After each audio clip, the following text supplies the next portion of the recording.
Elias Diaz, thank you for coming on the podcast, man. How are you? Doing great. How about you? I'm doing good, man. I appreciate you for coming on. Olympus Goalkeeping, right? Yes, sir. That's you. Uh-huh.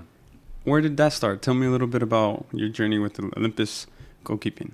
Well, I mean, obviously I played soccer my whole life, goalkeeper for pretty much my entire career, But I don't know. I mean, back when you were little, you had Nike ID, making your own cleats and stuff like that. Yeah. So, I think everyone had that little, not phase, but everyone Definitely created shoes but didn't buy them. Yeah. And then for me, I did that. And then I remember having some sketchbooks when I was like in middle school, just drawing gloves and things like that. And then summer 21, like I kept just thinking about it again for some reason, just like making gloves. I think I lost the notebook because I even drew some more sketches, back when I was like 19.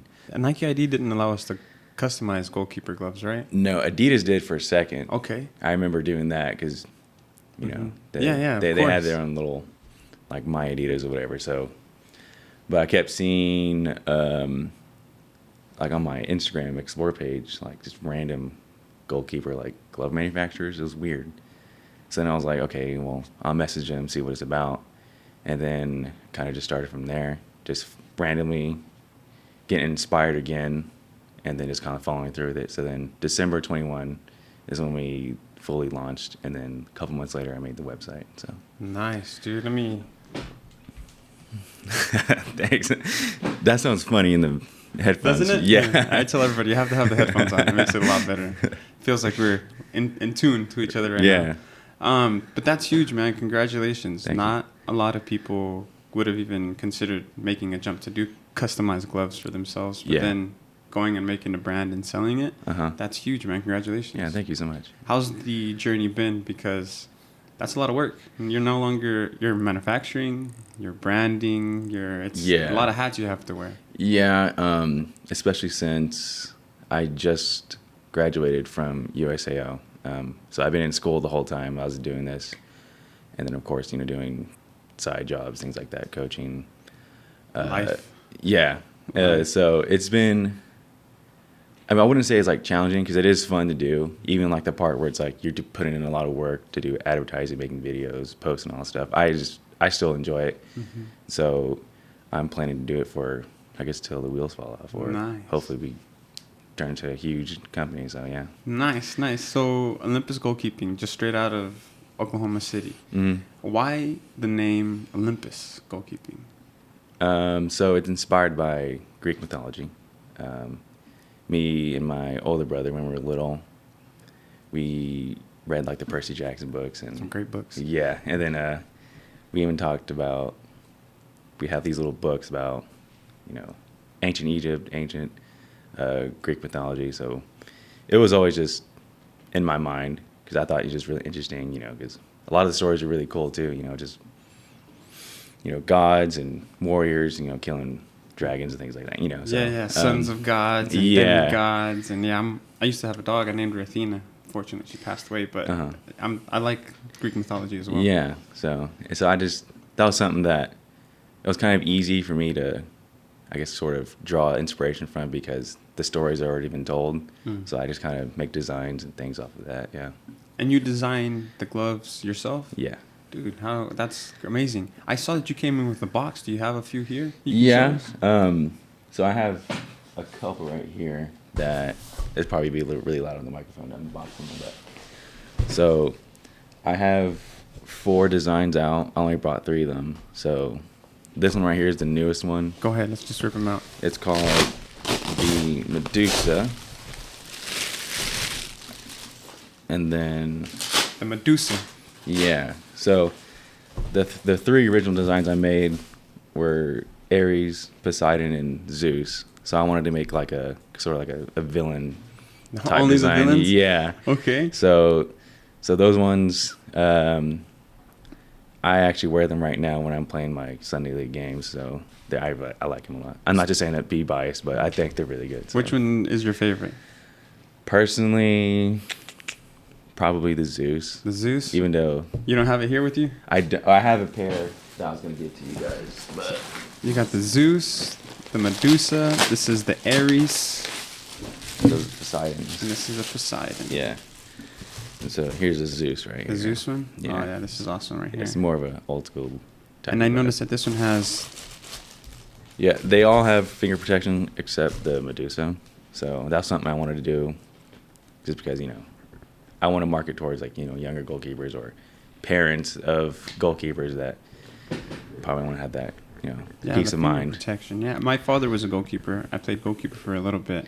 So I definitely understand, finger protection, because you're getting shots ripped at you all the time. Yes. Not to mention if you're playing indoor, you're getting shots ripped at you from 5 feet away from you. Yeah. So finger protection is necessary. But I'm curious, you've been making a lot of gloves. What goes into a good soccer glove, like a professional soccer glove? The best of the best gloves, like what would you say go into a good glove? I guess from my personal experience, I think as long as they feel nice, like inside with your hand on them, they're really comfortable, then that's probably the number one thing. Because if you feel nice in them, you feel good in them, then you'll probably be able to make a lot of saves, a lot of catches. So I'll probably say the next thing would be probably the quality of the grip.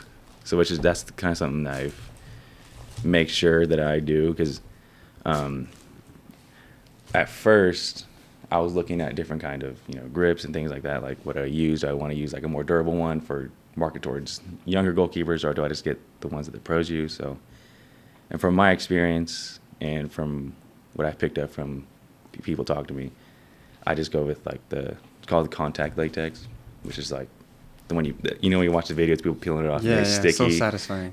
That's the one they use. So I know Nike for a while used contact latex. I don't know if they do anymore, but for a while they had the same stuff. So. And I've noticed that the gloves are now starting to go past the wrist, similar to this one now. Yeah, I'm not. What's up with that? The kids. Yeah, I mean, I think Adidas started doing it with the elasticated stuff all going all down. I said I like the Zeus better. It's more of an old school one. It's kind of more bulky, a little more padded. I personally, I don't say I hate them, but if I had to choose between the two, it'd be an old school one versus the ones that go all the way down, or the strapless ones. I can't do it, but seems like it's a lot of personal preference, huh? Yeah, for sure. So that's why I made a wide variety of designs and fits and feels. Again, the Zeus is more old school, bulkier. The Poseidons are a little more relaxed a little bit. Mm-hmm. They still fit really nice. And then the Ares and the Medusa are the really tight fitting, the ones that go past the wrist. Definitely past the wrist. Medusa looks like it's an even mix of just the old and almost the new. Yeah. Nice.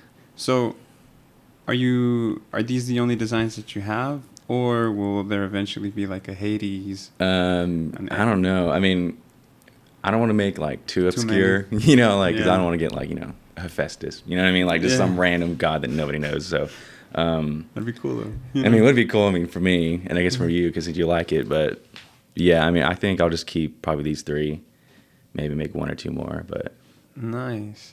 Has anyone ever reached out for a custom glove?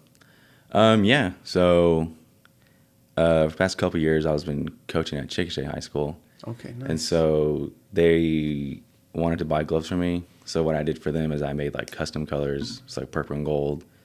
I did it for a different school, I think. I did it for Putnam City, and then I did it for the Crew. That's awesome. Last year they got some custom colors. So Nike ID couldn't do it, but Olympus Goalkeeping can. Right? Yeah. That's awesome. What has been some of the difficulties, running a goalie glove brand and business? I think the most difficult part is that I'm doing this on my own personal time and dime. So I don't have the buying power to pay $1,000 a month for ads and things like that. So, I mean, I do my best to get my name out there and push the brand as much as I could. But again, I can't really compete with a Nike or a Royce or something like that they have $1 million contracts with Allison Becker. I can't do that, but again, I want to get there one day, but Yeah. But I think I love that it's a local brand and you're providing gloves for local keepers, and I think that's definitely a great way to start. And if there's anything that we can do to help, we can definitely work something out to push the brand on the Football Factory page or whatever. Yeah, I appreciate that. This is awesome, man. Yeah. So I'm curious, when did goalkeeping start for you then? Were you always a goalkeeper, or did you just get thrown back there because you're the biggest dude? Like, what's the story behind the goalkeeping? Well, I think I had an upbringing in soccer like a lot of people do. I mean, my dad's from El Salvador, so you know, he obviously played.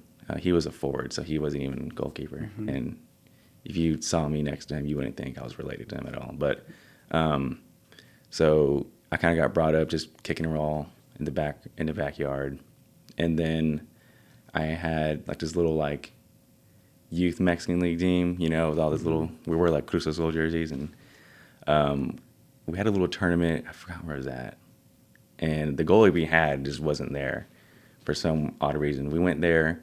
Then there was a penalty shootout.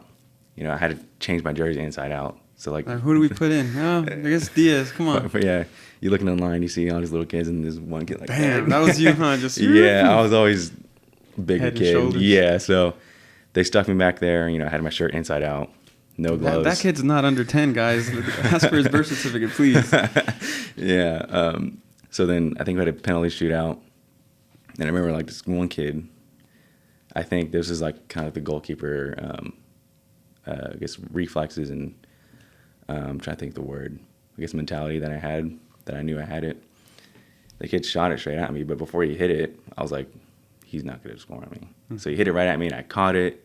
And I remember feeling like the ball like stinging my hands. Because it was one of those like old like warm-up balls that are aired up too hard. The type of balls that break rocks as it hits the ground. Yeah, so like I caught it, and I remember it like stinging my hands really hard. But I remember like it's like, oh, this feels great. So then from then on out, they just all stuck me in goal. Like the rest of the season, I had like the shirt flipped inside out. Diaz caught the ball and said, the ball hurt my hand, but it didn't hurt more than the pride of the shooter. Yeah, I loved it. So, and that's kind of, you've asked any goalkeeper that they love that too, to get hit in the face, get hit in the private areas, they don't care. They get up and go. I had Larendi here. Do you know who Cody Larendi is? He used to play with Energy.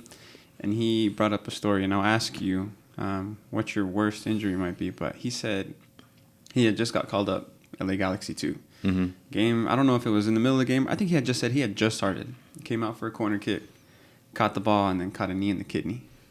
And it just started bleeding it was just a bad injury. And I was just like, dude, keepers are no jokes, man. I know a lot of people, casual fans that watch soccer, and they're just like, it's just soccer. It's not that physical, but they don't know, man. Yeah. Do you have any stories of something that, may have happened to you? Or maybe just a courageous block that you just had no business blocking? Trying to think. Thankfully, I haven't had any, big injuries during games. I've had one when I was, training over the summer. I have, a tendon in my hip. It just kind of went out on me. Yeah, so. But I think the worst one I can think of right now in game it's always coming out for a corner or catching it because you're so vulnerable when you're in the air. Mm-hmm. One little touch, you're off balance. But came out, caught it. I think I was around 17 or something, sometime like that. Came out and caught it. This dude, I don't think he meant to do it. At least I don't think he meant to do it. So it's one of those things where my hip was probably at the same level as his shoulder. So we kind of hit like that, and I flipped completely. I landed on the top part of my back. And all I remember is your knees. I remember everything kind of went I closed my eyes, so I didn't see anything. But I remember my toes touching the ground above my head, so I folded like a lawn chair for a second. But I got up and I was fine. A couple minutes afterwards, I'd take a little breather, but I was good. That's crazy. It's funny you say you like Greek mythology because I think in the soccer community we kind of run into everybody. Without wanting to. But you, if I remember correctly, had big curly hair, right? Yes. It used to be a lot longer, but I cut it a little bit, yeah. Yeah. So I guess would anybody say, look, that keeper looks like he belongs in Greek mythology right there. Would you ever get that or no? No, I get Maui a lot. Maui? All the time, actually. Moana. Yeah. That's funny. So then you started keeping, and then was it something that you knew you wanted to take serious from the get-go? Or at what point did you say, hey, I want to take soccer serious? Honestly, I didn't think about it too much until I got to about middle school age, which I think is probably true for a lot of people. I was just playing for fun. I played for all these little indoor soccer teams. Mm-hmm. We're playing these little competitive tournaments outside, or I guess inside Oklahoma City. Yeah, and then I joined South Lakes for like 2 years. That was like my first competitive like experience. I was on the first team for a year, and then I think 8th grade and going into 9th grade year was a good pivotal point for me, like mentally. I got dropped to the second team, which was a big shock to me. You know, I didn't feel great about it, but I think I needed it. I also hit like my growth spurt that year, so I went from being kind of chubby to being more lean and taller and stronger looking. So, and then after that, I joined. We were OFC when I joined, but now it's OEFC in the energy. So then from there, I kind of probably like my sophomore year, I was kind of like, I think I can try to play a little bit of college, or of course we all had aspirations to play pro, but I don't think I was ever good enough to play pro. But definitely, I played 4 years of college. So yeah. And then you went to USAO? I went to Oklahoma Baptist for 1 year. I played probably like 50% of the games, splitting it with like I think he was a senior, some Norman. His name was Parker. Good guy. So Parker, for whatever reason, if you're watching this, I know he's a lawyer now, so he probably has no time. But so I was there for a year with Coach Yowzy. He was my coach. And then COVID happened. There were some, I guess, financial things going on. So they had to cut the men's team along with a couple other teams. No way, you were there during the cut. Yeah. OBU. It was kind of sad, too, because it was like November 2020. So our season should have like just ended. But they kind of kept telling us like, hey, we're going to try to play in the spring, don't worry about it. So we kept training. And then, half the team got COVID, once or twice a week. So it was a whole thing. And then finally, like November 2020, I actually just tested positive for COVID that day. And then so I couldn't attend the team meeting that we had. So then Coach Yowzy, I think he gave me a call and said, like, hey, this is what the university decided to do. So, but he did a good job of helping me out, gave him some connections. So he got me Coach Hampton's number, I think a couple weeks later after I was not sick anymore. Went out, did a little, wasn't really like a tryout. I think they just kind of had a conversation with me pretty much and said, like, yeah, we'll let you join the team. So spring 21, I went to USAO, and then I played 3 years after that. Nice, dude. Congratulations. Yeah. USAO is no joke of a program. No. And then you got Hampton down there, breathing down your neck, too. I've heard a lot of good things about Hampton. And oh, yeah, he's amazing. Was blessed to have him on here, too. That guy is just I listened to that one. Yeah, and it's funny because, all like little mini quotes he was saying and then motivational stuff, like, you've heard it a thousand times. We'd hear it like every team huddle after every practice, every game. Well, not every game, because sometimes we'll lose and he would just absolutely just light us up. So, but yeah, he's a great guy. This is funny. Who would you prefer to get ribbed by in a situation where you're losing the game, Yowzy or Hampton? Probably. Well, okay, it's a double-edged sword here. Yowzy, because I think it wouldn't be as mean, but Hampton, low-key, because he'd probably say something that's a lot more, I guess, kind of funny to think about later on. I mean, obviously, in the moment, you're like, oh, man. But a couple weeks, we'll probably talk about it. Like, remember when he said that? Like, yeah, that's pretty funny. Like, that's hilarious. I've heard great stories of both of those guys. Oh, yeah. Shout out to them. I know Yowzy's down there with the MACU women's team. So. Yeah, and he's doing well out there, too. So that's crazy. That's such a harsh just way to end a season. I think about that, and then all the high schoolers that just didn't get to finish their senior seasons and whatnot. Yeah, that was tough. Yeah, it wasn't fun for anybody. I think nobody really won, especially like in the sports world. No one really had a good story or ending about that. But no one got anything back out of that. Yeah. Dude. Well, and that's hard because you're also a goalkeeper. You know what I mean? Like, field players probably find it easier to find another team to fit in. They can squeeze in another position, but not a goalkeeper. Yeah, there's only 3 or 4 of us on a good roster, but probably 2 for most teams. So yeah. How'd you handle that? Like, were you looking to continue playing, or were you kind of just questioning if you should or not? I remember, it's actually good you brought this up because it kind of helped me to get to where I'm at now and even kind of tied in a little bit with the brand. I think right after me transferring to USAO, probably like a year after that, I kind of, mentally and both physically, I kind of, went into a little valley a little bit. Wasn't anything like too serious because, I always looked at the positives, like, hey, like, I'm at a new school, I'm making new friends, I'm doing this and that. But it kind of took a toll on me mentally because I was like, I thought I had everything going for me, and then kind of just had to start over again pretty much. Yeah. And then I know I kind of struggled with my physical health a little bit. Like I gained a lot of weight. And this was also a few months after my hip injury. So I kind of, for a little bit, I was kind of like, I'll be able to tell people like, oh yeah, I played college soccer, But then I was able to get out of that, really focus on my physical health, get back in shape. Thankfully, like my hip injury isn't that great anymore. I mean, not that bad anymore.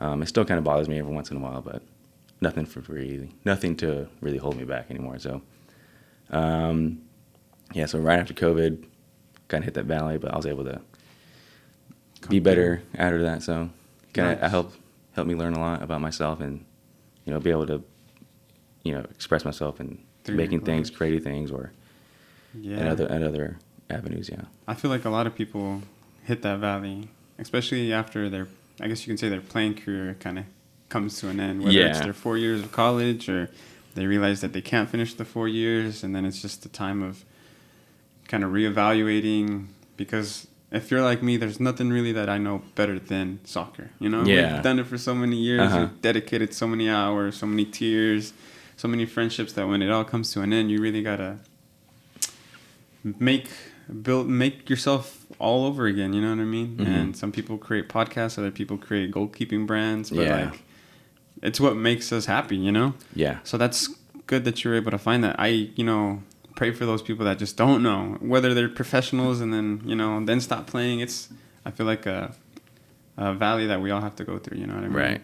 So that's good. And now you're coaching at Chickasha. Doesn't Yowzi's son also coach at Chickasha? Yeah. So I'm actually, I talk to him a lot. Like we're pretty close friends, and even Coach Yowzi, I see him a lot too. So me and him were actually roommates for a year. So that was a fun time. But so I started coaching out there, which we talked about. Me hitting that valley, getting out of that was also me getting into like serious coaching, because before then I got paid like $40 to show up to like some like U9 girls team in Shawnee and train their goalie. But then I joined Chickasha's coaching staff. Which Chickasha's program is pretty serious. Yeah. I don't think a lot of people realize how serious they take their soccer down there. Because like people hear a town like Chickasha and they'll probably think, football, basketball, out in the country. But yeah, they have a serious little soccer community out there. And it surprised me too, because I heard of USAO and Coach Hampton, but I didn't think that like Chickasha High School itself had like a serious history like that and a community that strong that loves soccer. But it's kind of crazy how the umbrella effect of Hampton has reached into Chickasha High School and elementary school. I mean, just the city of Chickasha as a whole. Hampton kind of for sure kind of put his seeds in there, and it's crazy. But so I joined the coaching staff. I was on the boys team, and then 2 years after that, or the 2 successive years after that, I was on the girls' side.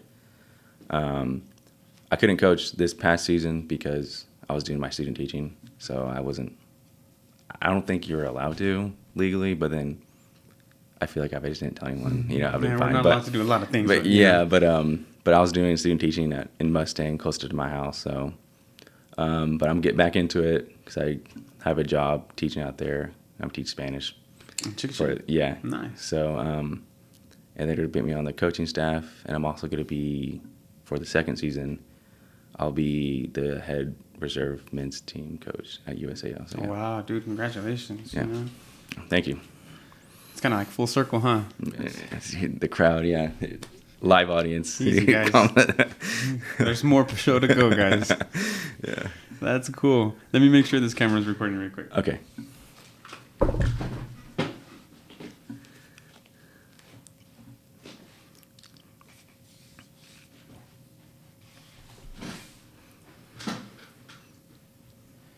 Do you feel like coaching is scratching that itch for you that you had as a player? Yeah, I think, because I was always super competitive, and I've even been told too that like sometimes I get too competitive, and I'll be like, stage chill, but I think most players can kind of relate to that, but yeah, I think being not necessarily like in control, but having like a hand and like, okay, this is how we're gonna line up, and then this is how we want to play, and then seeing it kind of come to fruition. Damn. Mm-hmm. Jinx. Yeah. Awesome. Elias, there you go. So then you're seeing it come to fruition on the field and being able to work with, other players, whether they're around my age, because, if I'm coaching a college team, some of those guys, so I just graduated from there, they were my friends, roommates that, now I'm their coach now, but, or if it's with like, the high school team, I'm able to find a player and maybe they're really raw. They don't really know their position yet, and we stick them somewhere. So I think it's just fun to see how everything moves behind the scenes, and then kind of putting them on that field and having them kind of express themselves as players. So it's definitely an eye-opening kind of experience. Once you get on the other side, you realize that it isn't just about showing up on the field and playing. There's just so many pieces that go into it. Yeah, because there's always the 4 or 5 days of training beforehand, and then you get to the game, and it's like what we practiced for the last week or so, we're going to see it. Hopefully we're going to see it on the field on game day, so yeah. And then you add in, if it's, school-related, the academic side to it. Yeah.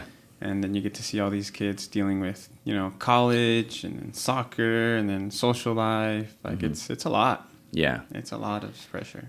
Yeah, especially because the experience at Chickasha, since it's such a small town, we have kids that are playing football, basketball, baseball, and then they're all coming in a week before or even after the season starts for soccer, and they're just joining, which is great, I think, for a small town. Obviously there's not a lot of athletes to share, but it's good for them to be involved in however way they can, because especially in places like Chickasha, small town, not a lot to do. There's a lot of wrong things you could do, but at least they're in some type of sport, and you're doing something positive, yeah. Yeah, that's an unfortunate side of it. Yeah. I actually heard somebody say that if a kid really wants to focus and get into college, they really should nail it down to one sport. Like, multiple sports does hinder them. Do you think that's the case or not? Or it just depends on the athlete? Yeah. I mean, I think... Did you do multiple sports, or were you just the one sport not person? really. I was pretty... You probably did like football, dude. You're huge. I didn't play... People say that all the time. I mean... Honestly, just some side note, I didn't really start lifting seriously until about a year or two ago. So, I probably gained all this mass probably in the last year or two. But, I mean, I played just about one sport my whole life, just soccer. I did play basketball a little bit for like a year when I was like 9. But I think, not saying I regret this or whatever, I think when they're younger, up until about middle school age, I feel like kids should be playing 2-3 sports just to build that athletic foundation, being able to hand-eye coordination, kick a ball, punt a ball, catch it, head it, jump, quick cuts, things like that. Once you build the athletic foundation, I think if you want to be serious about, getting recruited or playing pro and whatever sport it is, then I think probably before you enter high school, you should probably start focusing on one. But it's not to say that you shouldn't, enjoy your time and, if you want to be a wide receiver and then play striker in the spring, I'm not saying you shouldn't do that, but you definitely should focus on one or the other to actually get recruited and things like that. So yeah. What was your recruitment process like? Honestly, it was more just about just reaching out, because I think, again, like my junior year, we had a good club team. We went to like nationals and things like that. And I remember having a point of I was kind of frustrated because I've been playing really well. I'm emailing coaches. I'm doing all I need to do, and I'm getting nothing, right? So I'm about to walk into my senior year, and I'll have nothing on the table for me. But then I had my club coach, Jesse Faley, which you did a podcast with Dante, right? Mm-hmm. Did he mention him at all? Yeah, he's mentioned Faley. I've bumped into Faley a few times, but I've heard a lot of great things about the guy. Yeah, you should probably get him on here. Yeah. Because I know he's retired from coaching, and he's kind of focusing on family now, but he'd be fun to come here because he coached Dante. I think he's even coached Daryl. Yeah. And McLaughlin. All that. So some studs. Yeah. So a lot of the pro players out of Oklahoma right now, he's gone through Faley. Yeah, gone through Faley. So nice. But so I'll talk to him. I was like, hey, this is how I'm feeling right now. I feel kind of disappointed a little bit because I feel like I'm doing everything I need to do, but I'm getting no feedback.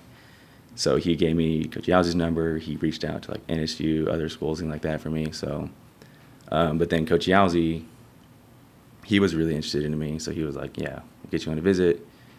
You know, we had a whole experience, you know, touring the university and everything, and then gave him an offer. So I had like another 1 or 2 options on there, but I think OVU just seemed like, because my thing, I didn't want to move way too far away from my hometown, but other people were like, dude, take me to another state, you know? Yeah, I mean, not saying that I wouldn't be able to handle it, but I think for me personally, I think it would have made most sense if I stayed within a couple hours of my house. So yeah, that's good that you were able to notice that. Yeah, because some people just don't know what they're doing, you know? They're just swinging for the fences, you know? Yeah. But I think what you speak to is the tough part of being a goalie. Mm-hmm. You know, I mean, back to what I said a while ago, if you were a field player, you know, you can fit in a few spots, but as a goalkeeper, there's so much that goes into it. You know, some schools might already have 3 goalies who are sophomores, so they might not even be looking to consider a goalie. Yeah, and that's the thing too, is that usually when the universities recruit goalkeepers, they probably get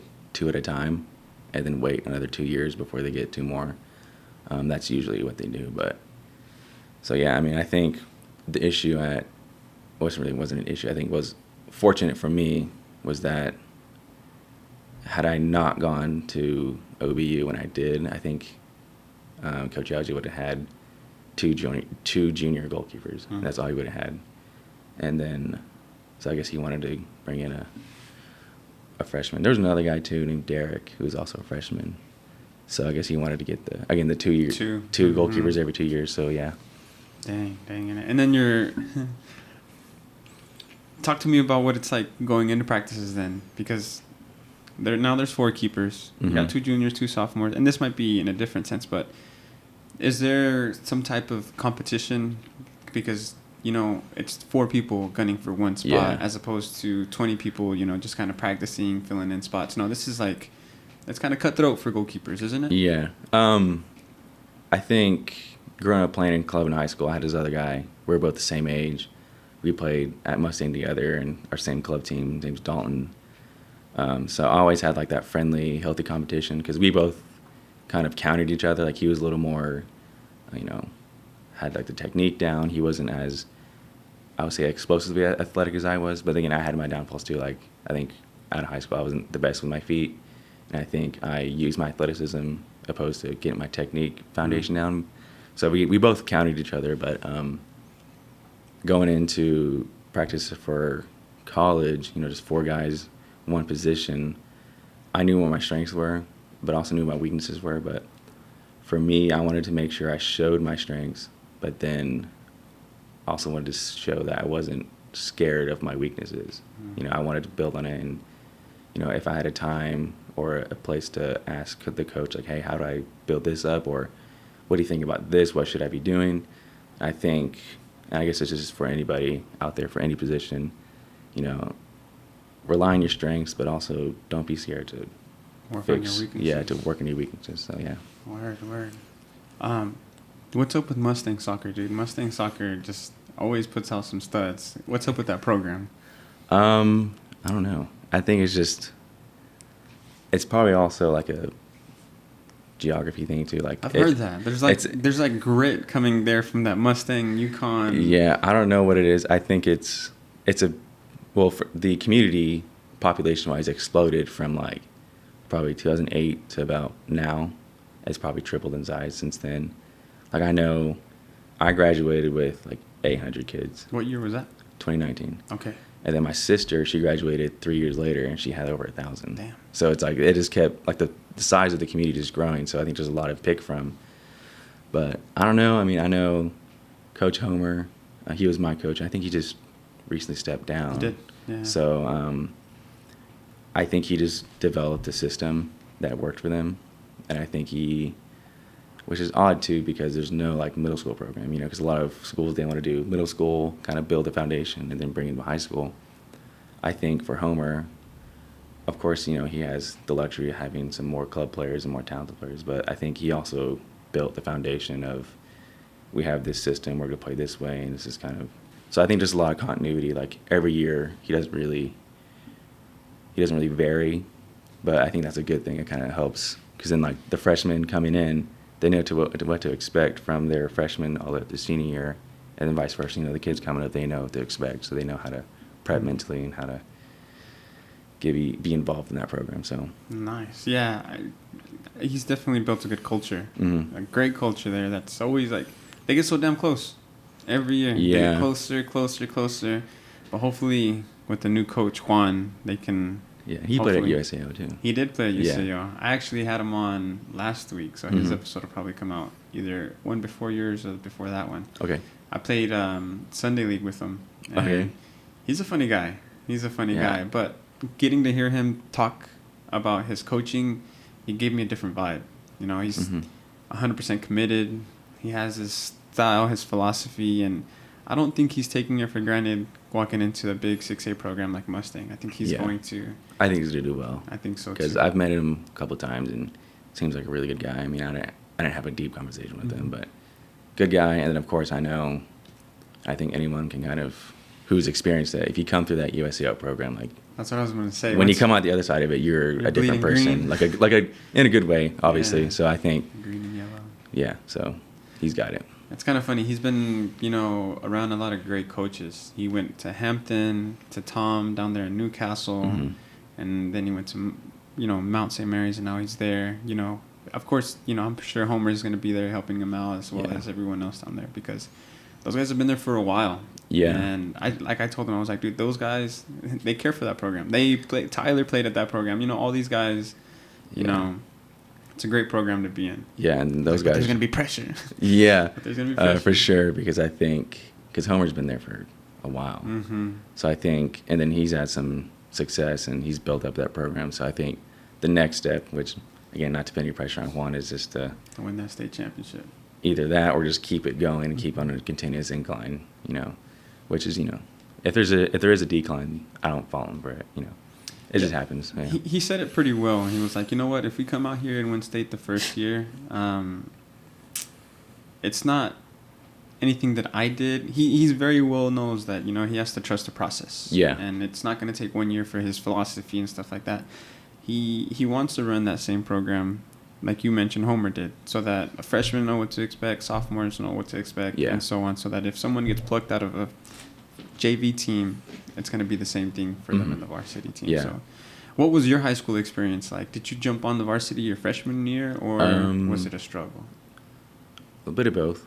Freshman year, again, it was me, this other goalkeeper, and then there was another guy named Dylan, and he was really good too. He signed for, I think, Rogers State. So he was a really good goalkeeper. So my freshman and sophomore year, I was practicing or suiting up with varsity and then playing JV games because Dylan was a junior when I got there, so he had to play his 2 years. And then junior and senior year, me and the other goalkeeper, Dalton, we split our time. I know he won some type of award his senior year. Can't remember what it was. I'm not trying to be like, oh, I don't care, but and then senior year, I got All-State. So nice, dude. Congrats. Yeah, thank you. What was that All-State experience like? I always like to bring that up because it's like I scored a pen. Not many people can say they scored. Did you guys go to penalties, or did you guys just get a penalty and they said? We were like, because we were up like 6-1 or something. Oh wow! That. So Eastside had nothing that year. Yeah, which is weird because like Jenks won it that year. I'm pretty sure. Mm-hmm. So they had good players over there. I think their senior class they didn't have enough seniors. I don't know, but the ball didn't roll their way that year. I guess not, but yeah. So I mean, my All-State game was cool. I mean, did you know you were gonna take the penalty kick though, or is it just like? Well, I think it was kind of those things where it's like we all joke about it, like, oh, hey, I'm taking pens. It's just I'm the goalkeeper. I'm taking They're pens. lining up, and Elias is like running through there, like, No, it's like Neymar against Cavani, and it was like, no, it's mine. It's mine. It was funny because like, again, like we were just joking about, oh, I'm taking the pen, whatever, and then we actually get a pen. Again, we're up like 5-1 or something like that. So then I'm kind of like jokingly raising my hand, waving, and then like 4 or 5 guys off the bench that I played club with were like, go, go, go. I was like, no. And then like, I forgot who the All-State coach was, but he just kind of like nodded at me and waved me over. I was like, okay, cool. So I made like a 90-yard sprint, and it just passed into the bottom corner. Did you ever take penalties? No, that was the first one. The first one that sent the keeper the wrong way. So nice. Yeah. Nice. But what is that like? You're going into an all-state, practices. There's the best of the best in the West. There's probably a lot of egos, or is it just like a cool kick it? Like let's just play some ball. Yeah, it was more of like just kind of an easygoing thing because I think most of those guys in that West Side team were like my club teammates because we were all kind of scattered all over the city. So it was cool just to kind of hang out then for a little bit. Yeah, I think it was more of just like this is like our last high school go. Let's just kind of have fun and not really worry about it. Because honestly, I think whether we would have lost or won that game, it was just a good little memory to have. Like, hey, one last go playing high school. But yeah. And then with some club team members too, made it extra special. Yeah. Nice. Build me a good goalkeeper. What makes a good goalie? I'd probably say the mentality part because, this is going to be like so cliche and things like that. Like, size doesn't matter, athleticism, whatever.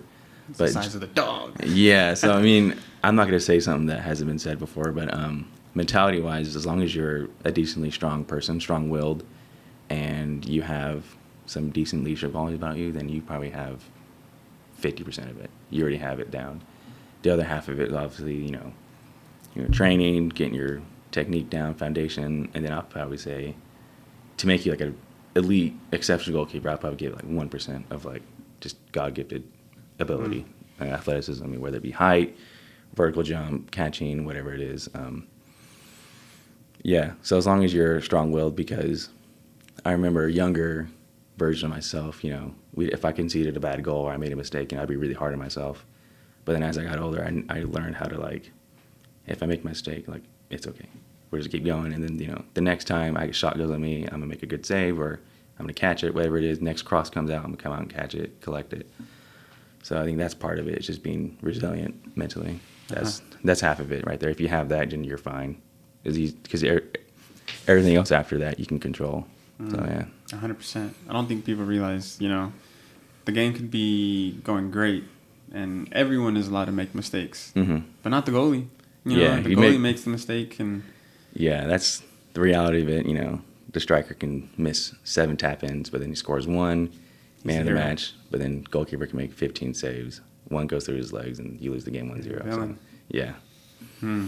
You're the villain. And I guess it's funny how you don't want to be the villain, but you got the Medusa, the Ares, the Hades. You got the villain gloves on, huh? Yeah.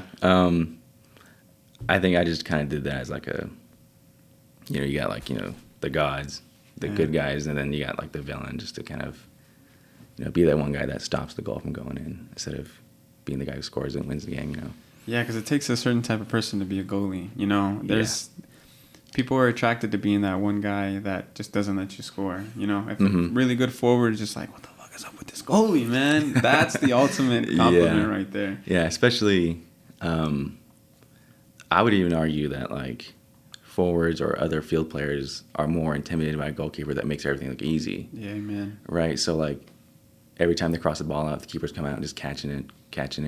Or every shot they have, they might just try to rip one, but then the keeper just behind it, just scoops it up. I think that digs at them more mentally because the way I see it, if I'm, breathing really hard, I'm making all these diving saves, top corner, this and that, they're probably like, okay, we're going to get one. We got this guy. He's going to let one in. But I think the more and more you make everything look easy, they're like, dang, what are we supposed to do? This is hilarious. In low corner shot, get this shit out of my house. Yeah. Hey, this is nothing, guys. Come on, keep it coming. Yeah. That's funny. How many years of competitive did you do then? Trying to think. I think like 6 years, 6 years. Yeah. Do you miss it? I think I miss like the traveling and the experiences, going to new places and playing all these random teams you've never heard of, like playing youth competitive. There was no scouting. You just kind of did your practices and, hey, we're going to Florida next weekend. We're playing against a team from Georgia or from New York City. We're there to be good, and that's all we knew. And going into high school or college, you kind of had like the tactical part of it, whereas like we're gonna watch a video, we're gonna watch film, and so then traveling to a different place to play them seemed a lot more like you felt a lot more not really prepared, but like you feel a lot more excited to be there because you're like, okay, well, I know number 10 in this team, he has 10 goals and this amount of assists, but I know he's bad on his left foot, something like that. So there's kind of, so I do miss that part of it, of just being able to travel and be part of like this culture of like, hey, we're all like a big family. Page. Yeah. The camaraderie is, unmatched. Mm-hmm. And it's funny how once you're out of that, it's tiring going through all that process, but once you're out of it, you realize that those little things that you kind of didn't really like, you really should have appreciated it a lot more. Yeah, that was my whole thing. Was when I was done playing, competitively, like in college, whatever, I was like, thank God I don't have to run a mile ever again. I hated running because obviously I'm a goalie, so I hate running, but I do kind of miss, getting up 5 o'clock in the morning, going to training, or, USAO preseasons. We'll have like training like at noon in August. Yeah, that's like 2 days. 2 days. 3 days. But of course, I miss that. But obviously, I think right now where I'm at, I'm like, I'm glad I'm not in the sun. All right. Now you're on the other side, making people run. Yeah, a little bit. So, do you have like a tournament, like your go-to favorite tournament, your favorite thing that you like to do during club? Is there one place that you like to go to? Well, for me, it was our first time ever going to play in San Antonio during a Thanksgiving tournament. Mm-hmm. That was awesome because we got to go travel downtown with the team. Yeah. We were staying right by the Riverwalk. We got our butts handed to us, all 3 games. But that tournament to me stands out to be probably the best tournament I got to attend. Is there one for you? Yeah. So my junior year, we had our club team with Coach Faley, and it's funny because he picked us up because our coach that year just walked away. I don't think it's because of us. I think he just had a different opportunity or whatever it was. But I remember he watched us one game before he took over, and he was like, guys, I remember watching that game. You guys are crap. Like, I didn't want to take it. He didn't say that exactly, but you can kind of get what I'm trying to say. But, and so he took us over our junior year, and then we went on this weird run where we didn't lose a game the entire year. So we qualified for National League, which is like, I think it's still around, but now it's ECNL is better. Like, it's probably the equivalent of ECNL now. So we played that. We won that group, won that league. Then we qualified for the national tournament in Dallas. So it was like in June or July. We traveled out to Dallas. We stayed in this really nice hotel. We played, I think, like 2 group games. And then the winners of each group go on to like the semis, and then there's a final at the end. So we got to the semis, then we lost to the previous national champions, like 1-0. So, but that whole experience was amazing. I mean, because it started like in November, then it ended in the next July, and that's crazy how you have to just line up all these W's to even make it there, Yeah, and then had we not won the National League, we would have to go, because I don't know if they have it anymore. I'm not really keeping up with club now.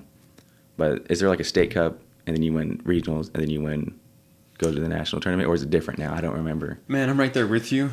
I think the issue is that there's so many state cups. Yeah. So there's like a President's Cup, and then there's like the ECNL one, and then there's probably like another one somewhere else. So there's like 3 different state champs for certain. Yeah, so when I was playing, there was just one state cup. So how did we not win that national tournament? We had to go to state cup, win that, and then either win regionals, which would be like in North Carolina or something like that, or do well in that and then qualify for the national tournament. So I guess we took the easier way out, but it wasn't really easy because we played some really good teams.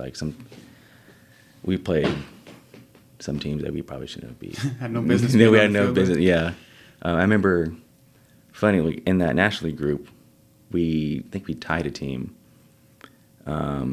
And then they went on actually to win nationals that year. So, like, our group was, I don't know how we won it, honestly. Hold it at par. I mean, you say that, but at the end of the day, you guys were holding a par with the national champs. Yeah. So, and I think also part of that was that Coach Faley built a really good foundation and really good culture out there. We also had another coach, Coach Noor. They helped us out building, like, a really family-oriented bond there. So we had some funny moments with Coach Faley because I don't know if Dante told you anything about him, but he's a very funny guy and a very animated character. What makes Faley different from your other coaches? I've heard great things, but for you, what makes him a different coach? I mean, he kind of brings that same sort of intensity during like a training session or a game like Coach Hampton does, because I'm pretty sure Faley kind of coached alongside or was mentored a little bit by Hampton. And so it's kind of like the same kind of, really intense environment, but then off the field, he really did care about you as a human and individual. So we had a story. We're at the national tournament in Dallas, and we had a day off, so we went to Dave & Buster's. I was across the street from the field. So we went out there, and then he gets in the claw machine and gets his, those like rubber balls, like the spikes on them. Yeah. Like he gets one of those. It's probably like this big. He puts it on the ground. He's like, "Hey guys, hold me." He's like, E. He's like, they all call me E. He's like, "Oh my hand." I was like, "Okay." He's like, "I'm gonna pop this thing." I was like, "What?" So like, he jumps on it like 2 foot to this ball, and he slips and falls right on his butt. But we were all just dying laughing. He gets up like doing this. The ball didn't pop. Like, no, he tried, but he didn't get it. Yeah, and then we had so I think what made him special was that he also was just such a caring person, but he was a really good coach too. Like he was probably my favorite coach just because he was so vital for me, kind of getting me transition from being like a good goalkeeper to being like someone who's taking it seriously and really pushing me to get through college and playing out there. So yeah.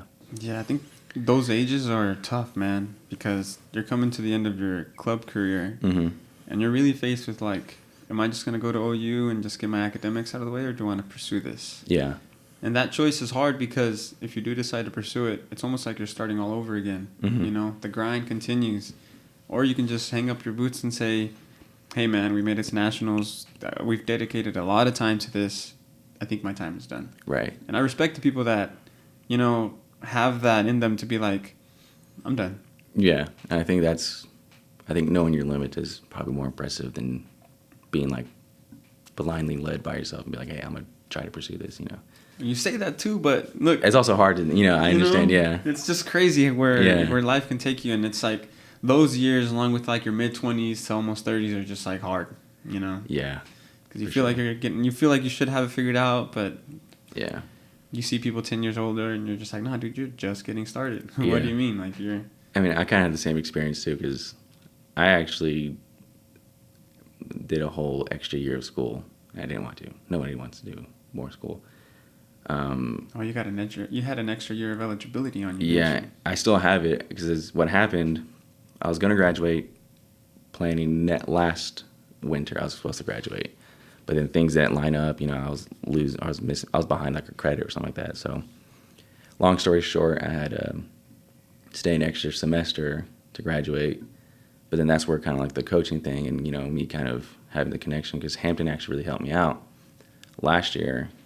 Because I asked him, like, hey, like, I don't think I really want to play anymore, but I do want to get into coaching. Like, is there anything I can do to help? Since I'm going to be here for a whole extra semester, like, can I help with, like, the USAO men's team? He was like, yeah, let me see what I can do. And he was really helpful. He was like, hey, like, I understand what you're going through, like, So he helped me out. He let me have the reserve boys team or the men's team, and that was really fun. And then, I also traveled with the varsity team, trained the goalies and things like that. So it was a good experience. So it's a badass experience. Yeah. So, and he was kind of saying like, yeah, you can put that on your resume, like before you, USAO men's assistant. I was like, yeah, sure. Let me make sure this camera's recording. Go ahead, man.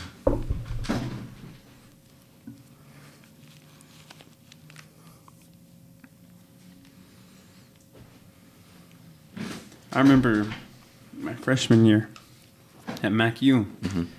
I would see Dressel and Bice, the coaches there at the time, and I would see them do their job.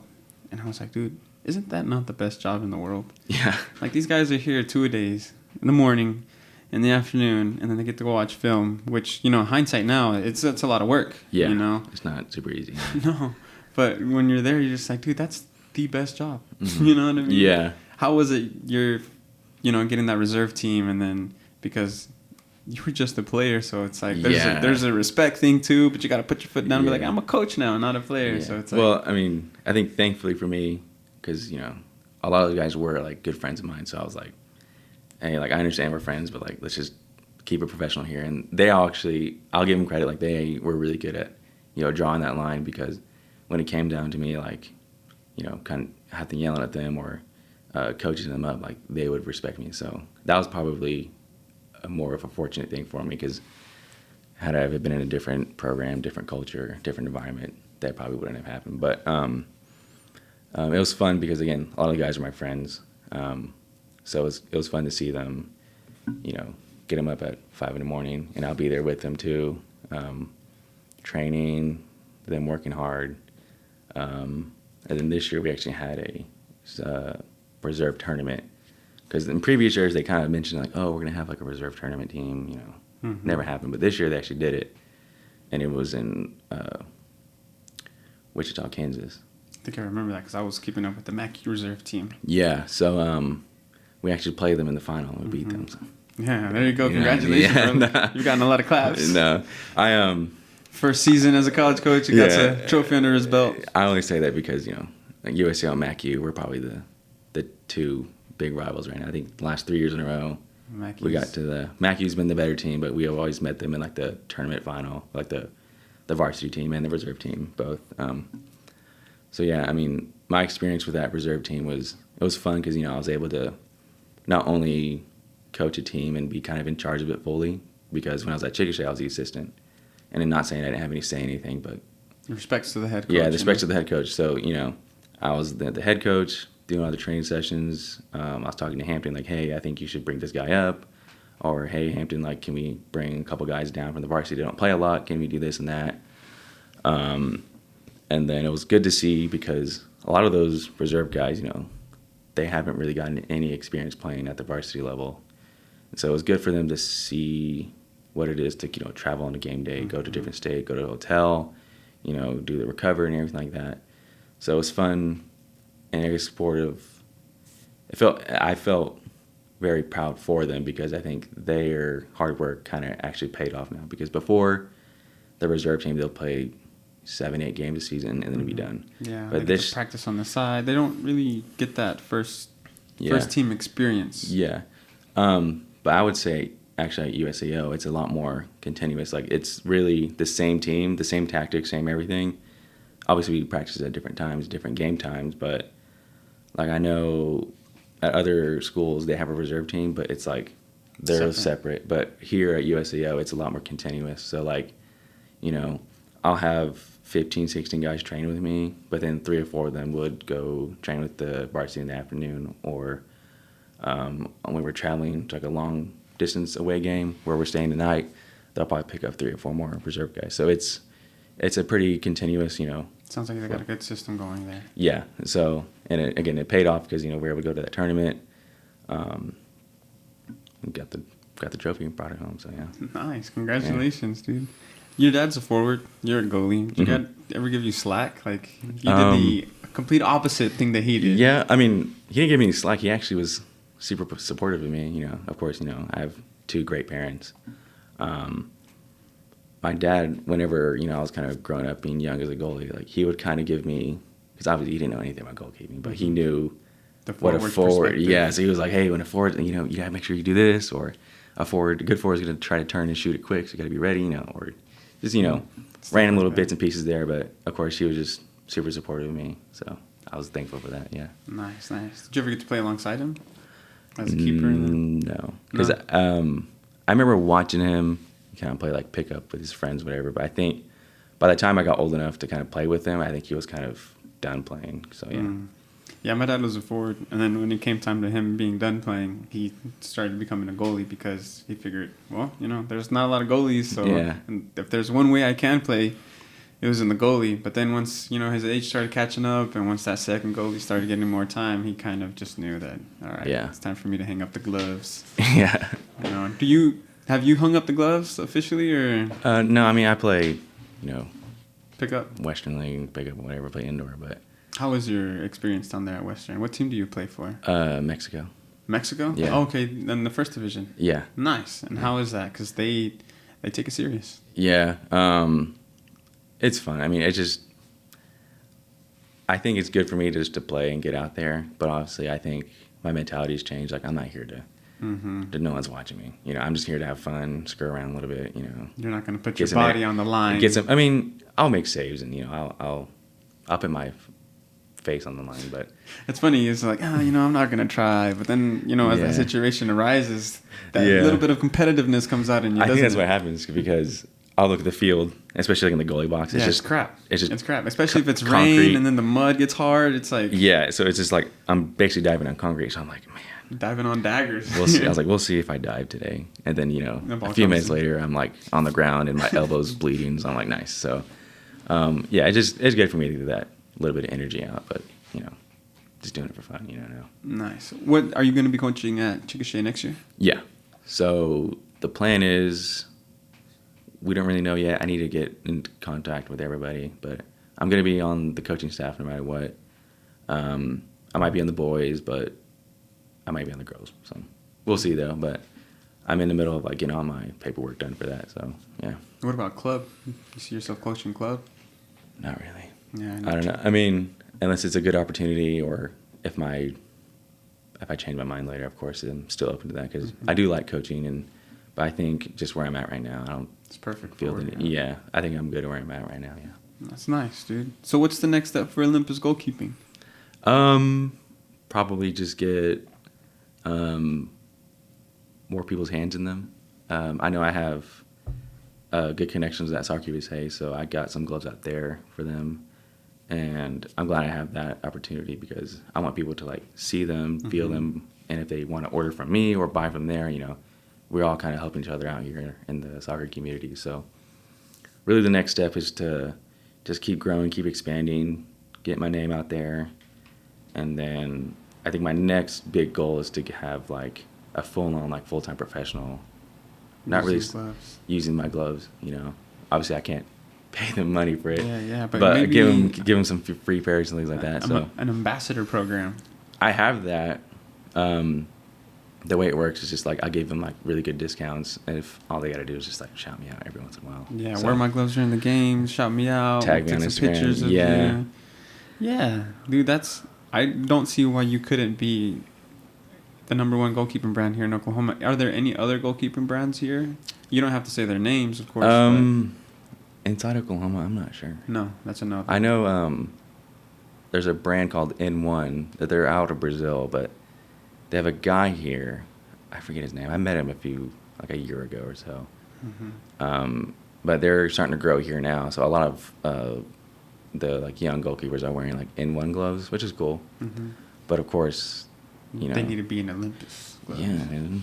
I would love to see you come out there and like, even if it's just like a skit, where you're just coming out and be like, hey man, I got these gloves. I keep seeing this guy like in Arizona coming to construction workers and being like, hey man, it's a hot day. You see this towel, put it on. Or you can be like, hey man, check out these gloves, and they put it on. Even if they're just like, imagine if it's a video where they're just like crap. And we're like, you're watching and you're just like, hey man, you need some of these. And then they just turn into complete shot stoppers, you know what I mean? Yeah. I think, playing with that, it'd be a lot of fun. Yeah. I have a lot of ideas on like videos and things I want to make. Of course now just finding the time to do it, which it's the hardest part. Yeah. But yeah, I mean, I like where I'm at right now. I think I'm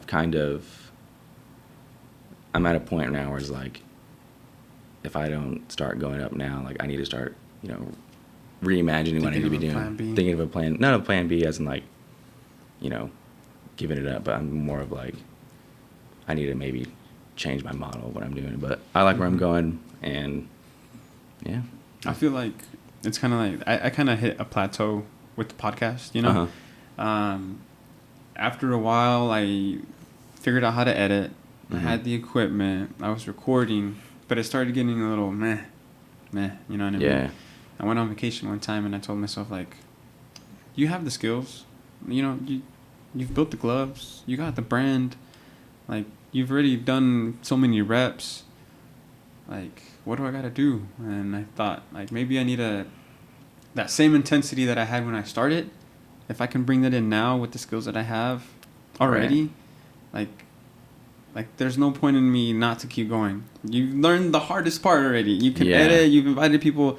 So now we just got to add something else to take it to the next level. Yeah. Because it's kind of like when you're working out. You work out, you start seeing the results, and then eventually you're just like, dude, I've plateaued. But it just takes another switch to get you. Because, man, look, you got some great gloves here, dude. You have a great brand. I've seen the website. The website's amazing. I feel like you're just like one step away from just hitting it. Because, I mean, you've spoken to manufacturers. You've had to deal with them shipping terrible gloves. You've had to. Yes, I've had a couple of those, Yeah, have you? Yeah. I mean, that's all the hardest part. Mm-hmm. I'm over here looking at bags that have Olympus Goalkeeping on them. Like, this is some great stuff, dude. Yeah, thank you. This is some great stuff. Yeah, and then, I got the connection at Soccer USA. That was cool because, well, I mean, you guys have, you've met them, right? Yeah, Ramen. I've had Ramen on the podcast. He's great. He's dude. A cool guy. So I've complimented him a lot. They've definitely pivoted a little bit and then just started putting out more videos, and it's just they're onto something too. Yeah, so I was fortunate enough to, because literally I just walked in one day with like, here, I'll show you these real quick. It was these. These are like the original samples I ordered summer 21. Oh yeah. And I used them because I was playing at that time, so I was wearing them, using them. So I walked in one day. I was like, hey, like I'm starting a brand here. Like, would you guys be interested in carrying them? He's like, yeah, dude, that'd be awesome. So. I got my big order in, brought some to him, and then from there, it's just kind of been like, I'll text him or come in one day just to say hi, or there'd be some days where he's like, hey, man, you got any gloves to bring in? And I was like, yeah. So, like, I came in, I think last week, I brought him a few pairs of these, and then these red ones right here, too. So, yeah. How much do gloves like these run? So, if someone is going to order them online, what are the prices? So, all my gloves are around $65. Which is, if you go to, like, buy an Adidas or a Nike, they're, like, literally double the price. Mm-hmm. So that's where I try to keep my prices at, just around the $65, $70 area. And, of course, I have some that they might have been sitting there for a while, so I'll have them discounted a little bit. But, yeah, so if you have $60 and you want good gloves, I got you. Olympus Goalkeeping, straight out of Oklahoma. Well, that's insane, dude. You have 4 or 5 brands. Dude, this is nice. Yeah. Chickasha goalies are only wearing Olympus Goalkeeping brands, huh? Yeah, for sure. Nice. Well, build me... Who's your favorite goalkeeper? Give me your top 3. Top 3. I think I got to put Tim Howard in there just because he's American. Okay. And I have fond memories of him watching him. Beasting at the World Cup. Dude, 2014 World Cup. It was insane, wasn't it? Yeah, it was fun to watch. I was 13 when I was there, so good time. Probably Manuel Neuer. Just because I personally think he's the best goalkeeper ever. He changed the game. He changed everything. And then, even though I'm not much of a Real Madrid fan, I'm not like a hater or anything, because he is. Because again, just growing up watching him, he was sick. Watching him stop Aaron Robin on a one-on-one in the World Cup final. Winning like every trophy possible like 5 times. So that's insane, man. We talked about the difficulties of a goalie, but imagine being that goalie, the top tier, the Neuers, the Casillas, the crap that they had to filter through to get there, man. Mm-hmm. Being a goalie is not easy. No. Not easy at all, man. Not easy at all. Well, dude, I appreciate you for coming, sharing a little bit about the Olympus Goalkeeping. Yeah. I'd love to have you back on here in the future. Tell me about Chickasha and then where Olympus Goalkeeping has evolved. I think we could do something. So we'll keep in touch. Yeah, for sure. And then, like I said, I have the ones here for the Sunrise Soccer. You got some Sunrise Soccer gloves? Yeah. I mean, it's that's awesome. A couple pair of these. We have a few keepers out there, so I think this summer, we actually just finished up with our June rotation. Mm-hmm. We're going to start our July rotation here on July 9th. Mm-hmm. We're going to switch up the format. By the time this comes out, it's already going to be out, but just to let you know about it. The first week, we're going to do dedicated just to elementary school kids. Second week, middle school. And then the third week, high school. Right. We had 122 kids our first week. That's sick. That's so cool. With 8 volunteers, we did not know what to do with them. Dude, we were just like... Because that's normally the first week of camp. Like, what do? We don't know what to expect. We're just like shooting for the moon, and the moon freaking crashed on us. Yeah. Well, that's a good problem to have. Yeah. Right? Yeah. So after the first week, we were just like, okay, we got to do something. And that's when we switched it to elementary on Tuesday, middle school Wednesday, high school, college on Thursday. Mm-hmm. We still got about the same numbers, 50, 60 per day. That's awesome. But the terrible part is that we can't touch every kid every day like we used to. Yeah. We're not building those relationships like we used to. We used to know kids by name. Now we're getting them once a week. So we figured, hey, if we have the same group 3 days a week, maybe that'll, fix the quality a little bit. But we wish we can serve all of them at the same time. Yeah. It's just physically impossible to give somebody a quality session, with the low number of coaches compared to the players. So It's been a fun experience. Yeah, I think it's really cool what y'all doing. That's why I reached out and like, hey, I'll give you guys some gloves just because, you know. Just because, man. I mean, I think it's really cool because it's free. I like the concept of it being like early in the morning, so I think it builds a little bit of discipline at a young age. Like, hey, like I need to get up, get there on time, even if it's early. So yeah, it's really cool. Yeah, the kids are waking up their parents. Yeah. The kids are just like, hey man, we got to go to 6 a.m. practice. And the parents are just like, what are you talking about? And then it's a bit of the Mamba mentality. You know, if you get up and practice at 6, some of those kids already have a club session at 12 or 3. Yeah. And then if they add another session in. Mm-hmm. So yeah, that's something that we're going to keep going for a very, very long time. Yeah. So awesome. Elias E., I appreciate you for coming on the podcast, man, sharing a bit of this. And if you ever want to come back on, dude, the platform is yours. So. All right. Appreciate you, man. All right. If you've been listening to this podcast, I appreciate it. Stay tuned for the next one. We're going to keep these guests rolling. So thank you guys.